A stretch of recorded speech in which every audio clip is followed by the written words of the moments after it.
যত্ন করে আমাদের নাতিকে ধন সবাই ভুলো নারীর ধন শোনা।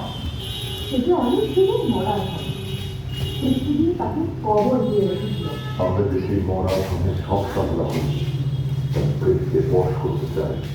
সোনার তাদের পাগলে তাদের ভাবতে পারলে পৃথিবীর আবহাওয়া হয়ে যাবে। রাজা তিনি একটা অদ্ভুত জালের দেয়ালের আড়ালে ঢাকা দিয়ে রেখেছে। সেই মানুষ তাকে সে কথা ধরা পড়ে। মরা ধনের হৃদয় যেমন ভয়ঙ্কর শক্তি, মানুষ ছাড়া রাজারও তেমনি ভয়ঙ্কর প্রতাপ। একটা কথা তোমাকে জিজ্ঞাসা করি, যক্ষপুরীকে তোমার ভয় করছে না?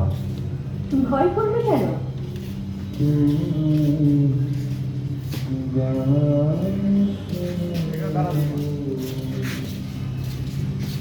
শুনতে পাচ্ছ? বারে বারে ডেকো না, আমার সময় নেই একটুও না। তুমিও বেরিয়ে এসো রাজা, তোমাকে মাঠে নিয়ে যাই। আমি মাঠে যাব? কোন কাজে লাগবো? মাঠের কাজ তোমার যক্ষপুরীর কাজের চেয়ে অনেক সহজ। সহজ কাজটাই আমার কাছে শক্ত। সরোবর কি ফেনার নুপুর করা ঝর্ণার মতো নাচতে পারে?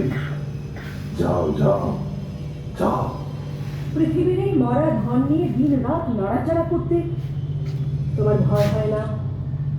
তুমি কি জানো, বিধাতা তোমাকে রূপের মায়ার আড়ালে অপরূপ করে রেখেছেন। তার মধ্যে থেকে ছিনিয়ে তোমাকে আমার মুঠোর ভিতর পেতে চাচ্ছি, কিছুতেই করতে পারছি না। আমি তোমাকে উল্টিয়ে পাল্টিয়ে দেখতে চাই, না পারি তো ভেঙে চুড়ে করতে চাই। তুমি নিজেকে সবার থেকে হরণ করে রেখে বঞ্চিত করেছো। সহজ হয়ে ধরা দাও না কেন?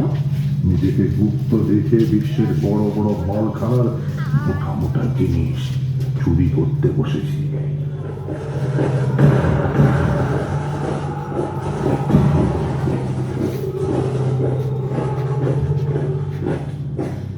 আমি হয় পাবো নয় নষ্ট করব।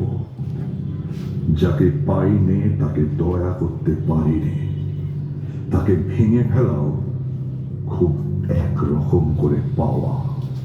এই রইলুম দাঁড়িয়ে, কি করতে পারো করো। এইবার সময় হলো আমার সমস্ত শক্তি নিয়ে তোমার সঙ্গে আমার লড়াই। আমার সঙ্গে লড়াই করতে তুমি